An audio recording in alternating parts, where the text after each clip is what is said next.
a south to south, and then one east to south. The next thing you want to look at is the rocks along your island and reds. Oh my god, I can't speak. Hello everyone and welcome back to another video. In this video I am going to help you pick the right island. So whether you are restarting your island or starting from scratch, this will help you get the best island for you.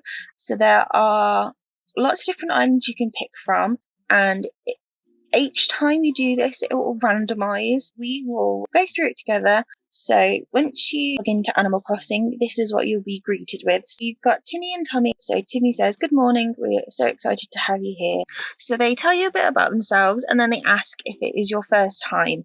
If it is your first time, you say yes. If you are moving your island, so if you've already got an island that you want to move over, you say I'm moving and then you do the process. If it's brand new island, you press yes. So then you put your name and birthday in. They ask you to pick a name that other people will see you by. Now you cannot change this, and it is when you visit other people's islands, they will see your name. So just pick anything that you would like other people to know you by, and then put in your birthday.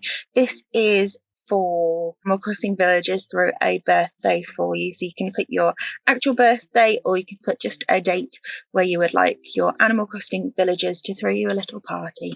And what native flower will be on your island? It depends on your birthday month and the month you start your game. Then you get to choose what you look like. Don't worry, you can change this later in the game.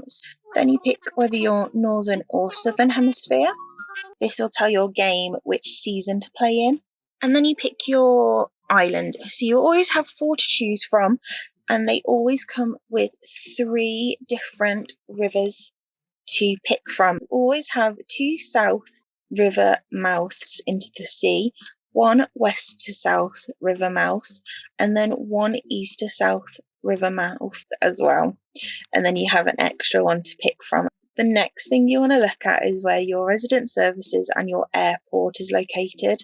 So they change on every island, and it depends where you would like them depending on your design. If we look at this one here, your resident services, which is the leaf, is quite close to the airport, which is on the bottom end of your island, which is that grey rectangle. Depending on your design, depends on how close you want each one to be. Pick where you would like that on your island. Resident services and the airport is the only thing you can't move in the game, along with the river mouths. The next thing you want to look at is the rocks along your island and red secret beach. These are the other things you can't move on the island. Red secret beach is on the north side of the island, and the rocks look different depending on which island you pick.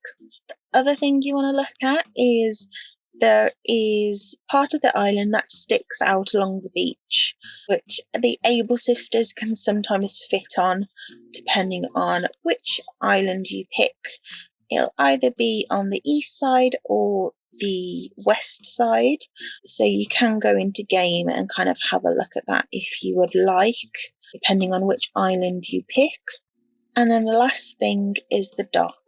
So the dock is always on the bottom half of the island, and it's either on the east side or the west side. Depending on which side of the island you would like that on, depends on which island you would like to go for. So when you start your island, you get brought into the airport, and there are 4 airports you can choose from. You get green, blue airport, a yellow airport, and orange.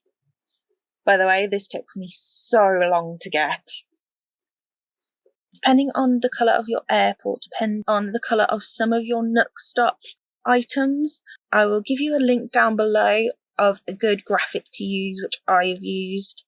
So for instance, my airport is blue, so I get a different coloured lamppost to somebody who has a orange airport, for instance. So I'll leave that graphic down below for you to have a look at when you start the game up, you don't actually get to go into resident services, so you can't look at the Nook stop. There are 5 fruits that your island randomly generates. So there are peach, there are apples, oranges, pears, you have cherry. You also get 2 randomly generated villagers to start with you as well, so that could be a deciding factor on which island you would like to pick as well. So I have Mac and I have Canberra. The other thing to look out for when you're walking around your island is the native flowers I spoke about earlier. You can have a look what they are just on the cliffs above there. And you can't walk around your whole island, but Timmy and Tommy give you a map. The last bit of advice I want to give you is that nothing is set in stone until your first day on the island, so you can have a walk around, talk to Timmy and Tommy, talk to Tom Nook, see where you'd like to put your tent and your villager tents, and have a wander around, have a look at the map. And then if you don't like the island that you're on, you can press the home button and press the X button to close down the game. This won't save the island you've picked or the game itself, and you can restart the whole process again until you've found your dream island. The only time it will save your island's progress is when you talk to Tom Nook. You get your camp bed and you sleep in your camp bed in your tent. You see the next day, and you have selected your island from then on out.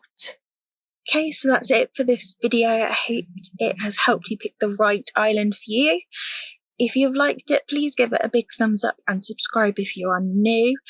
Please leave in the comments down below any suggestions you have for any more Animal Crossing videos in the future. I would love to tour some of your islands, so if you have any dream addresses, please leave them in the comments. Have a lovely day wherever you are, and I will see you all in the next one. Bye!